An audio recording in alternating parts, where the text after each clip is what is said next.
다니엘서 11장 9절부터 제가 봉독하겠습니다. 내가 또 메대 사람 다리오 원년에 일어나 그를 돕고 강하게 한 일이 있었느니라.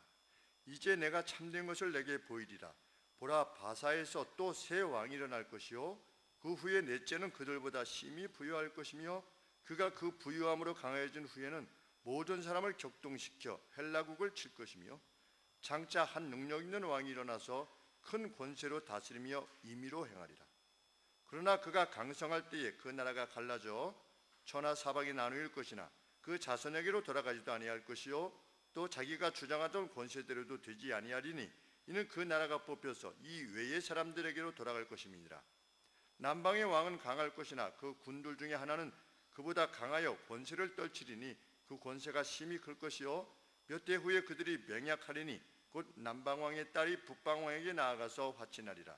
그러나 이 공주의 힘이 쇠하고 그 왕은 서지도 못하며 권세가 없어질 뿐 아니라 이 공주와 그를 데리고 온 자와 그를 낳은 자와 그때 도와주던 자가 다 버림을 당하리라. 그러나 이 공주의 본족에서 난 중에 하나가 그의 위를 이어 북방왕의 군대를 치러 와서 그의 성에 들어가서 그들을 쳐서 이기고 그 신들과 부어 만든 우상들과 그 은과 금의 아름다운 기구를 다 노략질하여 애굽으로 가져갈 것이요 몇 대 동안은 그가 북방왕을 치지 아니하리라. 북방왕이 남방왕의 나라로 쳐들어갈 것이나 자기 본국으로 물러가리라. 아멘.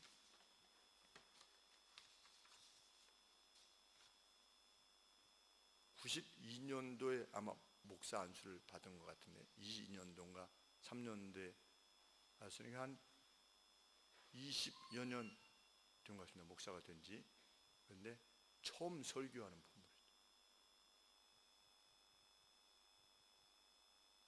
본문이죠. 이제 그 바이블 웍스라고 하는 프로그램을 놓고 번역을 이제 해나가는데 뭐 우리 성경도 좋지만 좀 더 원문에 가까울 수 있는 NASB 버전이라고 하는 것을 이제 번역을 하는데 무슨 말인지 전혀 모르겠는 거예요. 이게 무슨 말이냐. 근데 번역을 해나가면서 점점 힘들어지는 거예요. 야, 이거 설교하기 정말 힘들겠다. 근데 정말 어렵게 설교가 될 겁니다, 오늘. 왜냐하면 이 내용이 고대 근동에 있었던 역사에 대한 언급이기 때문에 그렇습니다. 우리 고대 근동에 대해서 하나도 모르잖아요. 어떤 왕이 어떻게 됐는지, 누가 어떻게 지배했는지 아는 바가 전혀 없습니다.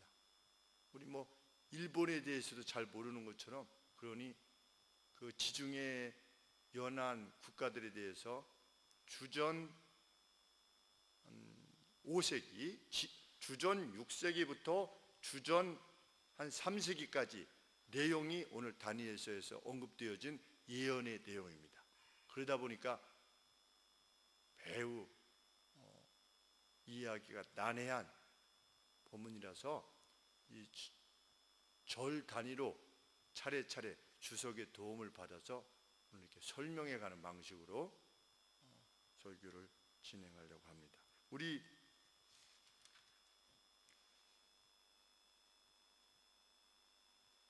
10장 1절에 보시면 바사왕 페르시아왕 고레스 3년에 한 일이 벨드사살이라 이름한 다니엘에게 나타났는데, 그렇게 시작되는 겁니다.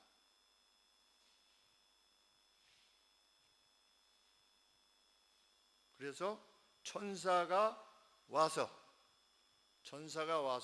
앞으로 역사가 어떻게 진행될 것이다 라고 하는 내용을 지금 설명해 주면서 이 내용을 이언하고 있는 것입니다. 다니엘의 천사가 다니엘에게 언급하는 내용이 11장 1절부터 계속됩니다. 10장과 떨어져 있는 것이 아니고 계속 이어지는 내용입니다. 내가 또 메대 사람, 메대라고 하는 나라 다리오 원년에 일어나 그를 돕고 강하게 한 일이 있었느니라. 누가? 내가, 천사인 내가 어떻게 했다? 다리오 원년에 일어나 그를 도와서 강하게 하였다.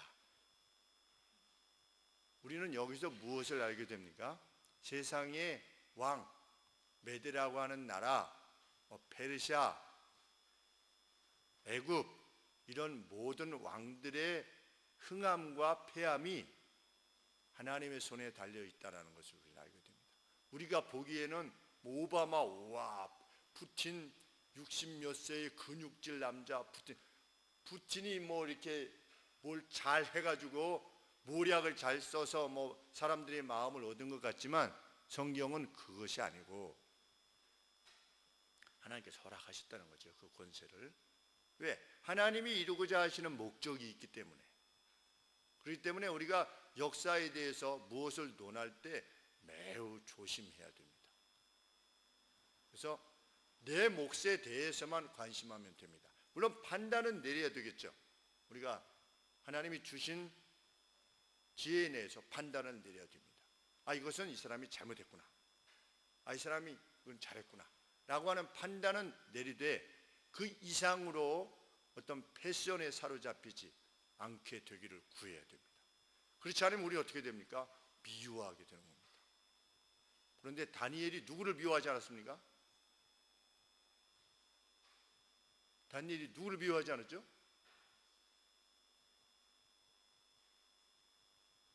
느부갓네살 왕을 미워하지 않았어요. 느부갓네살 왕이 어떤 왕입니까? 유다를 점령했어요. 자기를 사로잡아 왔어요. 근데 다니엘이 행한 바를 보면 미워하지 않았어요. 신기합니다.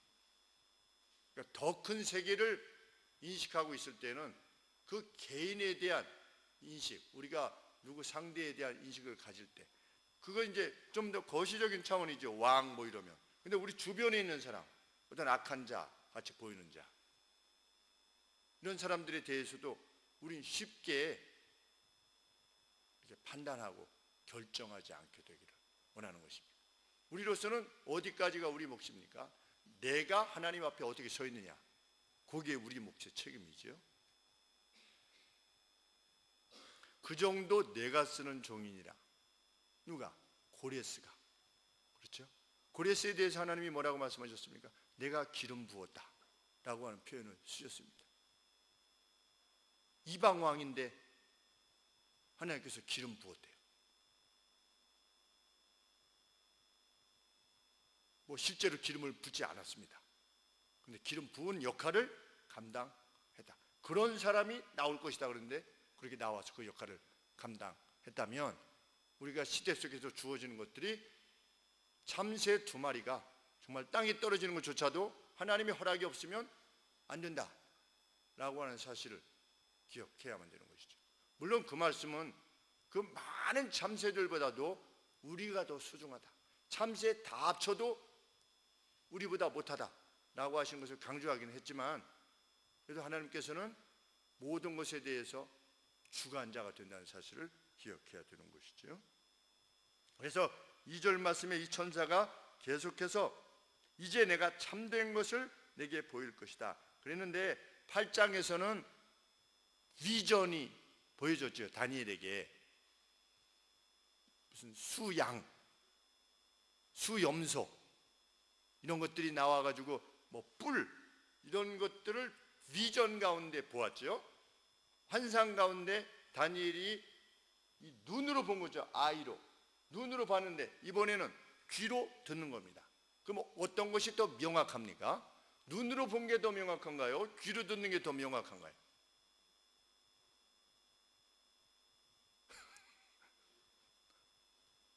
어느 게 더 명확합니까? 귀로 듣는 것이 더 명확하다. 해설. 우리가 영화를 보면 자막이 없고 화면만 나온다. 가령 예를 들면 화면만 나오면은 대강 알지요. 저 사람이 저 사람을 사랑하는구나. 저 사람이 미워하는구나. 저 사람이 아버지인가 보구나. 뭐 대강 영화 보면 압니다. 그런데 우리 라디오를 들으면 화면이 없어도 라디오를 들으면 더 명확하게 압니다.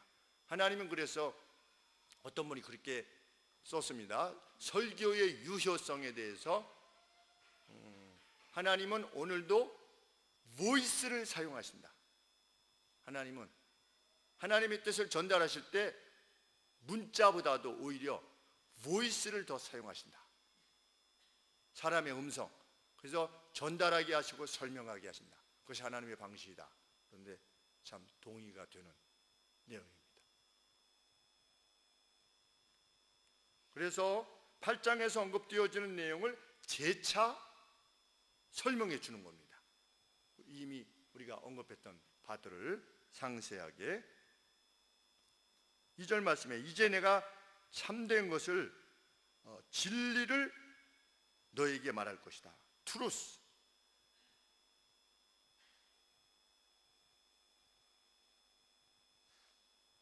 내가 I will tell you the truth 그렇습니다. 내가 진리를 말할 것이다. 그러면서 이후에 일어날 사건들에 대해서 천사가 언급합니다.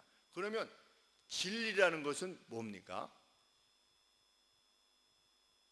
우리가 예수님이 내가 진리다 이렇게 말씀하셨죠.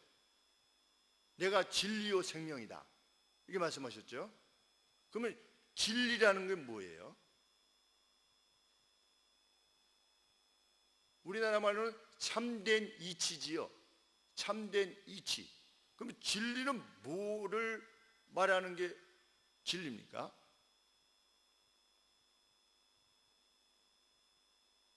실제로 있는 것이 그게 진리예요.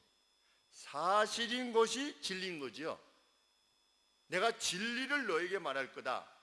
앞으로 이러이러한 일이 일어날 거다. 그게 진리예요. 참된 이치인 것이지요. 우리는 진리를 따라갑니다. 왜? 우리에게 진리의 내용은 무엇입니까? 주께서 다시 오실 것이다. 이 땅에서 우리가 주를 위하여 산 모든 것들에 대해서 주님께서 칭찬하실 날이 반드시 올 것이다. 이것이 우리가 믿는 진리지.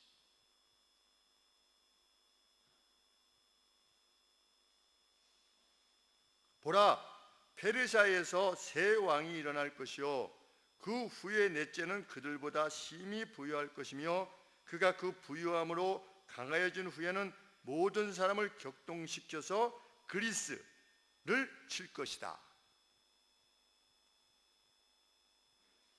역사에 대해서 잘 모르니까 주석을 전달합니다. 이런 예언을 했는데 달리 말하면 세 명의 왕들이 페르시아에 더 일어날 건데 넷째가 어떻게 될 거다? 그들 모두보다 더 강하게 될 거다. 그렇죠? 그래서 그 넷째가 강하게 되자마자 어디를 침공할 것이다? 그리스 지역을 침공할 것이다. 그런데 우리 IVP 주석에 보니까 이것은 뭘 말하냐면 주전 480년에 그리스를 침공했던 페르시아 왕 크세르크세스에 해당하는 내용이다. 이렇게 되어 있습니다. 그러니까 주전 480년에 그러면 다니엘이 지금 이러한 말씀을 받고 이런 때가 언제입니까? 잡혀온 지 73년 때에 그러면 주전 533년 혹은 534년 때에 일이 일어났다면 예수님 오시기 전 530년 정도에 일어난 겁니다. 근데 실제적으로 언제 공격이 일어났어요? 480년에 공격이 일어났어요. 몇십 년 뒤에, 약 50년 뒤에 이 일이 역사적인 사건이 일어난 것입니다. 늘 제가 말씀드리지만 성경은 단기적인 예언의 성취를 보여주십니다. 하나님께서. 그래서 단기적인 예언의 성취를 보았던 사람이 그 뒤에 계속되어지는 세상 끝에 대한 예언을 받아들일 수 있도록 앞으로 20년 뒤에 이런 일이 일어날 거다 그랬는데 정말 20년 뒤에 그런 일이 일어났을 때 너 죽고 나서 100년 뒤에는 이런 일이 있을 거고 200년 뒤에는 이런 일이 있을 것이다 라고 했을 때 그걸 믿을 수 있겠죠. 그런데 자기 때에는 그게 잘 안 일어나게 되면 그걸 믿기가 매우 어렵지 않겠습니까? 그냥 예언으로만 있는 것이지. 그러니까 하나님은 예수님께서도 그렇게 하셨죠. 예루살렘의 멸망을 예언하셨지요. 예루살렘이 돌 위에 돌 하나 남지 아니하고, 달리 말하면 다 회파될 것이다. 그때 당시에 이스라엘 사람들은 그런 일이 결코 일어나지 않을 것이라고 그랬는데 정말 회파될 것이다. 그리고 바로 뭘 붙였어요? 세상 끝날에 대한 심판을 붙여놨어요. 이 성경에 보면 마태복음에. 그러니까 이 인터벌을 두지 않고 막바로 붙여놨어요. 이 역사에 대한 예언을. 그날이 겨울이 되지 않도록 기도하라. 기억나시죠? 너희는 뒤를 돌아보지 말고 산으로 도망가라. 그럼 마지막 때를 말씀하시는 게 아니고 예루살렘이 멸망될 때, AD 70년에 멸망할 때 그 예언에 대한 그 예언을 말씀하시고 나서 말씀하셨는데, 그 뒤로 어떤 말씀을 하셨는지 잘 모르겠지만 마태가 어떻게 한 겁니까? 세상 끝날에 대한 예언을 바로 붙여놨어요. 연이어서. 그래 놓으니까 우리가 이해할 때 좀 어려운 거지요. 이건 왜 이렇고, 이건 무슨 말인가, 이렇게. 그런데 이 예언의 성취를 그때 당시에 세대 사람들이 봤겠죠. 그러면 예수님이 그때 이렇게 말씀하셨었는데 그게 이게 이루어졌구나 라고 하는 것을 통해서 그렇다면 마지막 날에 대한 예언이 이루어지겠구나 라고 하는 것을 인식하게 됐겠죠. 성경은 계속해서 그렇게 말씀하시고 성취하시고, 멀리 말씀하시고 성취하실 것을 예언해 주시는 것입니다. 그러니까 다니엘서는 1차적으로 다니엘은 선사로부터 그것을 듣는 거지요. 그 강한 나라가 크세스라고 하는 페르시아 왕이 그리스를 침공하게 될 것이다. 그런데 정말 주전 480년에 침공한 사건이 일어나는 것입니다. 그 다음에 3절에 그 뒤에 엔드, 그리고 장차 한 능력 있는 왕이 일어나서 큰 권세로 다스리며 자기 맘대로 행할 것이다. 그가 기뻐하는 대로 행할 것이다. 누구냐? 알렉산더 대왕입니다. 알렉산더 대왕은 주전 356년에서 323년입니다. 맞지요? 그렇죠? 아까 380년에 침공했는데 이 왕에 대한 언급이 먼저 있고, 그 다음에 누가 올 거다? 알렉산더라는 왕이 올 것이다. 근데 정말 알렉산더라는 왕이 와서 자기가 기뻐하는 대로 행한 것이죠. 4절 말씀에 그러나 그가 강성할 때, 여기서 그는 누굽니까? 알렉산더죠. 그가 강성할 때 그 나라가 갈라질 것이다. 보통은 나라가 어떻게 갈라집니까? 약해질 때, 이렇게 점점점 이렇게 쇠하여질 때 나라가 갈라지는데, 알렉산더 대왕의 나라는 아주 그냥 꽃을 피우고 있을 때 갑자기 나라가 갈라지는 겁니다. 왜? 역사적으로 왜 그렇죠? 그거는 저도 아는데 왜 옛날 세계사 배웠을 때 왜 강성할 때 나라가 갈라졌죠? 네? 알렉산더 왕이 죽은 거예요. 알렉산더 왕이 갑자기 죽은 거예요. 젊은 나이에 30몇 살에 죽었는지 20몇 살에 죽었는지 여하간에 젊은 나이에 갑자기 급사했습니다. 성경이 뭐라고 예언한 겁니까? 그러나 그가 강성할 때 그 나라가 갈라질 것이다. 얼마나 기가 막힌 예언의 성취냐는 것이죠. 나눠져서 천하 사방에 사방으로 나누일 것이나 그 자손에게로 돌아가지도 아니할 것이요. 달리 말하면 왕위가 뭐 되지 않을 거며 세습되지 않을 것입니다. 알렉산더의 아들이 왕위에 오르지 않을 것이다. 기가 막힌 예언입니다.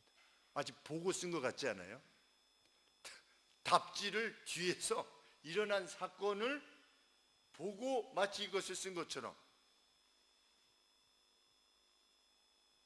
그래서 믿을 수밖에 없었다는 거지요. 이스라엘 백성들은 그냥 하나님을 믿은 것이 아니라, 하나님은 이사야서에서 말씀하시듯이 참신이라면 미래사를 말해야 된다. 그리고 그것을 성취해 나가야 된다. 참신이라면 과거사에 대해서도 말할 수 있어야 된다. 세상이 처음이 어떻게 생겨났는지에 대해서 정확하게 말할 수 있어야 된다. 미래에 대해서도 말할 수 있어야 된다. 그러면서 하나님은 계속해서 선지자들을 통해서 말씀하시는 겁니다. 그리고 그것을 이루어가는 거지요. 그래서 신존재 증명을 스스로 하시는 겁니다. 우리는 그걸 믿는 거지요. 또 자기가 주장하던 권세대로도 되지 아니할 것이다. 이는 그 나라가 뽑혀서 이 외의 사람들에게 돌아갈 것입니다. 완전히 망가지는 거죠, 나라가.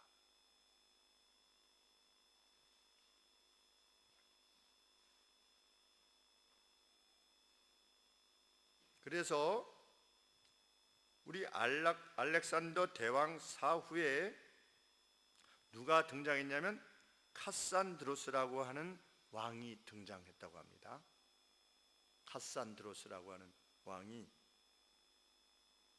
이 사람이 언제적 사람이냐면 주전 354년에서 297년이래요. 점차적으로 내려오는 겁니다. 다음 시대로. 근데 그 사람이 지중해 전역을 장악한 거예요. 거의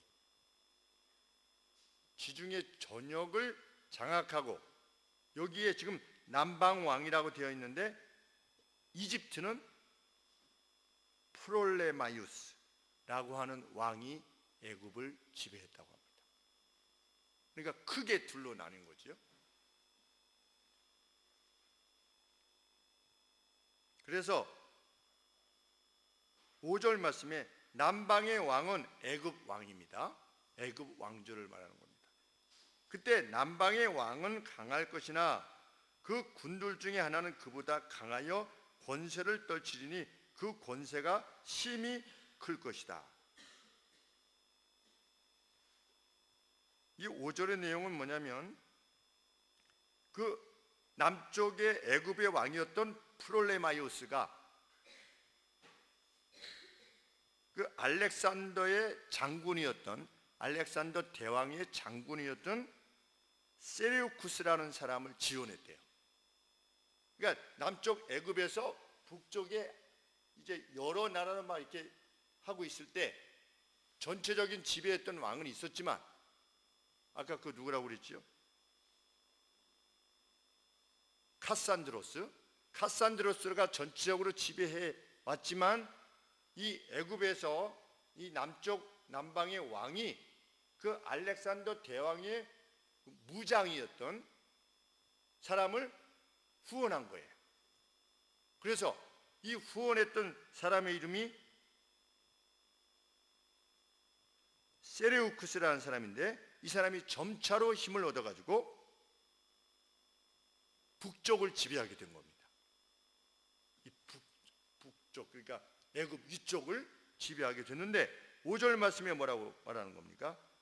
남방의 왕은 강할 것이나 그 군들 중에 하나가, 이 군들 중에 여러 그 프린스 중에, 그러니까 프린스 중에 하나가 알렉산더의 그 무장인 것이지요. 그 무장이 이제 이 사람의 지원을 받아가지고 시작했는데 그보다 강하게 되어서 권세를 떨치게 될 것이다.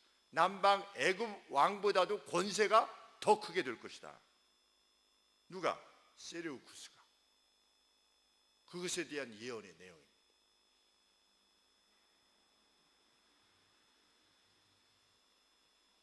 이것이 주전 300년대에 대한 예언의 내용입니다.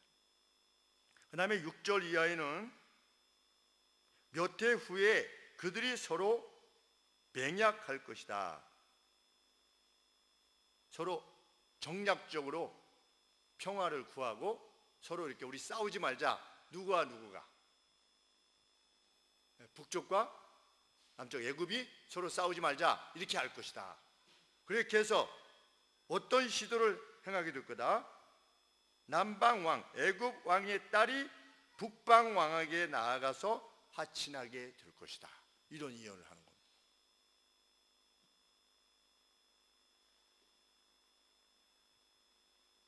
이 내용은 주전 250년에 실현된 내용이라고 주석이 밝힙니다. 이 딸의 이름이 베레니케라고 하는 공주인지 왕비인지, 공주일 가능성이 크게 적죠. 딸이라고 표현했으니까. 그런데 애굽 왕이었던 프롤레미우스 2세,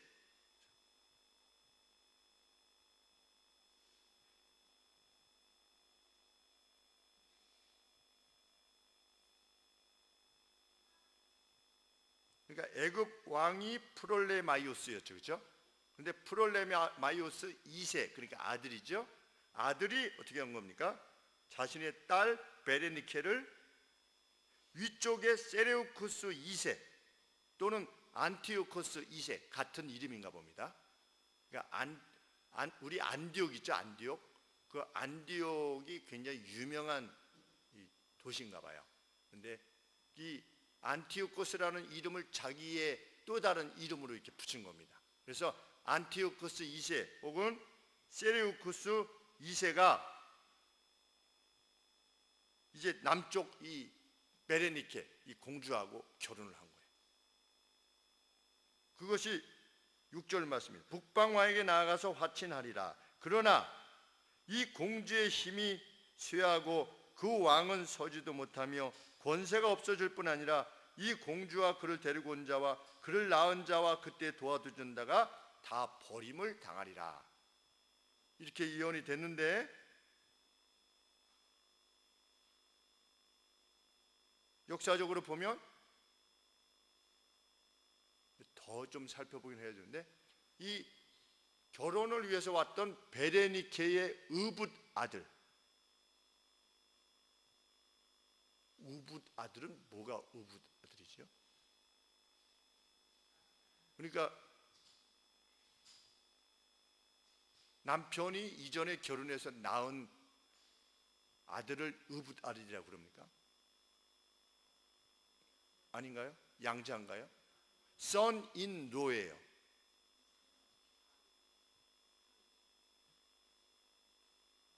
근데 제가 아까 제가 영어를 잘못 외웠는지 제가 이게 뭐 네이버 이렇게 보니까 의붓 아들로 되어 있더라고요. 의붓 아들이 영어로 뭡니까? 혹시? 맞아, 스텝선. 맞아, 스텝선. 그 의붓 아들은 어떤 게 의붓 아들이죠? 양아들? 데리고 들어온 아들. 네, 양자나. 그리고 스텝파더면, 그렇죠, 의붓 아버지지요. 자기 아버지가 아니라 자기 아버지 말고 다른 사람이 자기 엄마하고 결혼해서 아버지가 된, 그렇죠. 그런데 아들은 그렇지 않나요? 이전에 있던 결혼했던, 그렇죠, 의붓 아들이라고 말하기도 하죠. 네, 그럴 가능성이 더 높은 것 같아요. 왜냐하면 이 베레니케가 의붓 아들 세레우쿠스 2세, 북쪽이 세레우쿠스 1세였죠, 그렇죠? 아까 지배했던 그 세레우쿠스 2세, 그 아들에 의해서 죽임을 당합니다. 자기의 의붓 아들에 의해서 죽임을 당해요. 그 왜 그러냐? His mother, 그 세레우쿠스 2세의 엄마의 분노 때문에 죽였다, 이렇게 돼 있어요. 그러니까 이제 결혼할 때 아마 원래 이렇게 짝져 있었는데 이 남방 이 딸하고 결혼하면서 디보스가 됐나 봐요. 이혼을 하게 됐나 봐요. 근데 이미 아들은 낳은 거지요. 낳은 상태에서 이렇게 결혼을 한 거죠. 그러니까 이 아들이 자기 엄마 물리치고 새엄마가 와가지고 이렇게 하니까 그것에 대해서 분노해서 세레우쿠스 2세가 엄마를 베레니케와 베레니케의 아들, 여기서 얻은 아들, 자기 아버지와 얻은 아들까지 죽이는 겁니다. 그 내용이 오늘 6절의 말씀입니다. 이 공주의 힘이 쇠하고 그 왕은 서지도 못하며 권세가 없어질 뿐 아니라 이 공주와 그를 데리고 온 자와 그를 낳은 자와 그때 도와주는 자가 다 버림을 당하리라.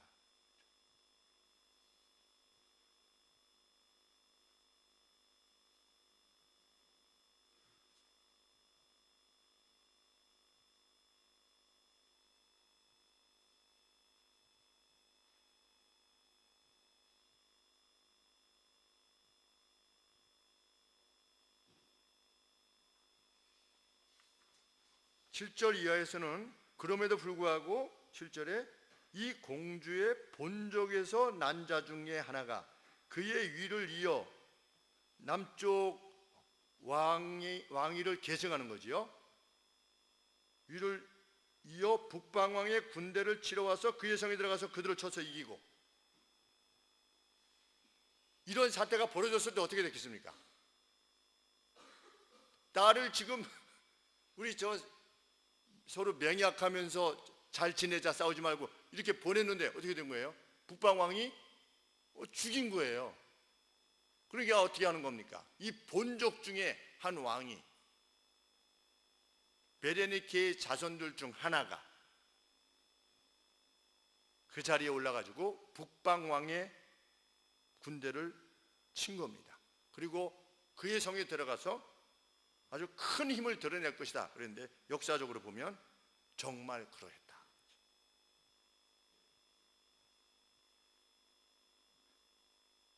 주석이 뭐라고 되냐면, 남방 애굽의 프톨레미우스 3세,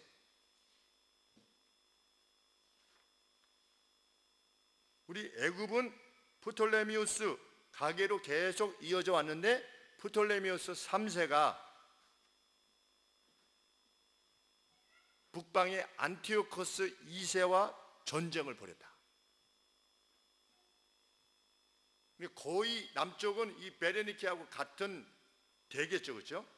그 대가 자기의 고모가 되던 아니면 자기 때가 되던 이 3세가 이 베레니케를 죽인 것에 대해서 복수하기 위해서 간 겁니다. 북방 정벌에 나선 거죠. 그때가 언제냐? 주전 240년대 일이다. 우리 성경을 보면 성경에는 어디까지가 옵니까? 말라기까지 옵니다. 그렇죠? 말라기까지 와서 중간에 없어요. 역사가. 그걸 중간사라고, 중간의 역사다 그래서 중간사라고. 그게 없는 게 아니고 이 다니엘서는 그것을 미리 예언한 겁니다. 그러니까 그 뒤는 뭐가 일어났나 이렇게 할 것이 아니고, 하나님께서 그렇게 역사를 이끌어 가셨구나 라고 하는 것을 우리가 알게 되는 거죠. 그런 차원에서 보면 다니엘서의 예언이 꼭 우리 역사가들 보면 잃어버린 고리들, 역사 가다 보면 뭐가 없는 거 있잖아요. 그렇죠? 잃어버린 고리들을 찾을 때 기쁨이 있게 되는 것 같습니다. 아, 이게 이렇게 해서 연결되어 갔구나. 이스라엘 역사가 하나님의 손에 의해서. 그것에 대해서 세레우쿠스 2세지요. 부분적인 복구를 행했을 뿐이다. 북방왕이 남쪽이 공격했을 때. 이후 예언이 계속되어집니다. 다음 주에 또 다음 주 수요일 날 이렇게 계속되어질 것인데, 이 예언의 끝은 뭡니까? 12장 이렇게 쭉 가다가 예언의 끝이 이겁니다. 12장 2절에 땅의 티끌 가운데서 자는 자 중에 많이 깨어 영생을 얻는 자도 있겠고, 수욕을 받아서 무궁히 부끄러움을 입을 자도 있을 것이며, 지혜 있는 자는 궁창의 빛과 같이 빛날 것이요, 많은 사람을 옳은 대로 돌아오게 한 자는 별과 같이 영원토록 비출 것이다. 이것이 예언의 마지막이에요. 참 거대한 하나님의 구원의 역사를 읽게 됩니다. 이렇게 진행이 될 거다, 이렇게 될 거다. 예수 그리스도 메시아가 올 거다. 그가 이렇게 이룰 것이다. 세상 끝까지 복음이 전해질 거다. 그리고 세상 끝이 올 거다. 마른 사람을 옳은 대로 돌아오게 한 자는 그날의 별과 같이 영원토록 빛나게 될 것이다. 역사, 세상 역사 끝. 그게 세상 역사 끝입니다. 이것이 오늘을 사는 의미입니다. 우리의 오늘인 거죠. 우리는 천사의 말을 그래서 기억해야만 됩니다. 천사가 이 말을 하면서 시작하면서 뭐라고 말을 시작했습니까? 10장 19절에 10장 18절에 전사가 나타나서 또 사람의 모양 같은 건 하나가 나를 만지며 나를 강건케 하여 가로되 은총을 크게 받은 사람이여 다니엘아 두려워하지 말라 평안하라 강건하라 강건하라. 왜? 하나님께서 역사에 대한 계획을 갖고 계시기 때문이다. 너는 그 중에 일부다. 하나님께서 이렇게 하나님의 백성들을 세상으로부터 구원해내시기 위한 역사에 대한 청사진을 가지고 있다는 사실을 기억하고, 혹 네가 살아가는 시대에 바벨론에게 사로잡히는 그러한 두려운 일들, 그리고 네가 본국으로 떠나 있지만 하나님은 결국 그것을 이루실 것이다. 그것이 너의 역사에 있어서의 너의 현재 위치다. 우리 저 어디 화담숲 같은 데 가면 이렇게 어떻게 가야 돼? 이렇게 보면 큰 이 저 전체 그 조망도가 있지 않습니까? 그래서 우리가 제일 먼저 뭘 찾습니까? 현재 위치. 그렇죠? 현재 위치 이렇게 찾습니다. 그 역사가 있는데 우리가 현재 위치 어디 있느냐 보면 아 이렇게 해서 이렇게 돌아오면 되겠구만. 그렇죠? 성경 말씀이 이게 청사진입니다. 우리가 여기 있는 위치가 거기인 거지요. 두려워 말라 평안하라 강건하라 강건하라. 내가 너희들에게 무엇을 맡기다. 그래서 우리가 용기를 내는 것입니다. 하나님께서 낮은 데 처하게 하시면 낮은 데 있는 것이고, 하나님께서 다니엘처럼 높게 있게 하시면 높게 있게 하시는 것이고, 하나님 불 속에도 들어가게 하시면 불 속에 들어가게 하는 것이고, 사자굴 속에 들어가게 하시면 사자굴 속에 들어가는 것입니다. 예수님 믿어서 이 땅에서 잘 먹고 잘 살려고 하는 것이다. 그것은 현재 위치가 어디인지 모르는 사람들이 추구하는 것이지. 정말 지나치게 많지도 않게 지나치게 적지도 않게 해 주옵소서. 왜? 하나님만을 바라볼 수 있게 하기를 위해서. 그 기도가 우리 일상사와 우리 생업의 현장에서 계속해서 드러날 수 있게 되기를 원합니다. 기도하겠습니다. 하나님 아버지 감사합니다. 오늘 우리들이 태어난 의미, 그리고 이제 성장하여서 또 자녀들을 지니고 영적인 자녀들을 키우고 또 점점 늙어가고 병들어가고 머리에 흰머리가 나고 잘 자리를 찾아서 언젠가는 가게 될 텐데, 하나님 그것이 의미 없는 것이거나 결코 덧없는 것이 아니라 하나님께서 우리를 위하여 준비하신 길에 우리가 합류하는 것임을 기억하게 해 주옵소서. 이 큰 사실이 우리로 흔들리지 않고 우리의 길을 걷게 하여 주시옵소서. 예수님의 이름으로 기도합니다. 아멘. 찬송 401장 찬송합니다.